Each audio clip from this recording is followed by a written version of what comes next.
Hey guys, welcome back to the Help Me tutorial series for Let It Die. For this episode, we're going to talk about using the first floor as your resource floor. I like to call it the resource floor because it has a lot of resources that you can use to help you tackle harder floors and boss battles. Now, as a basic mechanic of the game, all floors, when you revisit them, they respawn just about everything. Suitcases, you can reopen them again. The enemies are there and the haters are there, as well as the critters. So just keep that in mind. The only thing different is that the room order is different. I've on numerous times I've always thought that I've gotten lost and I just had bad memory and the floor looks the same. It's actually because the room order changes. So just keep that in mind, and that's why you always want to be careful progressing through rooms and just know what lies ahead. Now, there's only toads as your critter, and that's kind of a good thing. That there's at least 4 to 6 toads on this floor. If you have a firework launcher, instead of eating the toad for small health, you can actually get medium health back. If you just use your firework launcher on it. If you don't have one, you can use it later, but just by throwing the toad out later and shooting it with the left button on the touchpad. You can also stomp them out for tear gas, which is also useful when thrown effectively on groups or just stunning an enemy, just in case you don't want to use, like, say, the hot iron rage attack.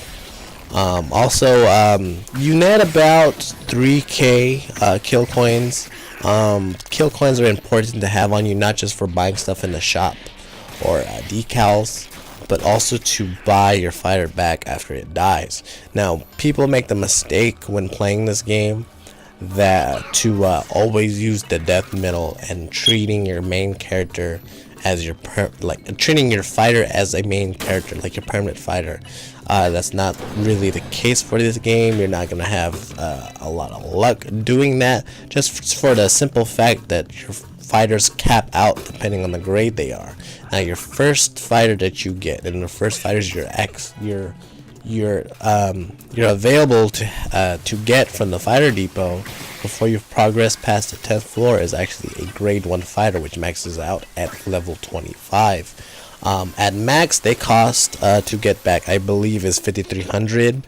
I'm pretty sure it's 5,300. If not, it's about 7,100 kill coins, but I'm pretty sure it's 5,300. On average, the first floor nets you about 3k. On this run, I've netted about 4.9k, which is pretty good. So after 2 runs, you're potentially talking about 6 to 10k, which is more than enough to buy your grade 1 fighter and some other items from your blueprints that you have. Now, I also, side note, I found a use for the drop kick.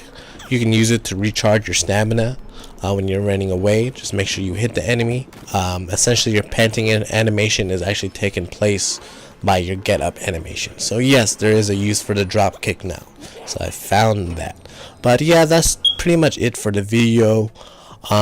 Just, I didn't really need to make a tutorial for the first floor because it's pretty simple. So yeah, just keep this first floor in mind if you guys are ever stuck or need more supplies. It takes about 5 minutes to run, and you should be good to go. Just run it 2 or 3 times and you should be all set. Thanks again for watching. We'll see you soon, and if I find any more floors of use, I shall note them in another video.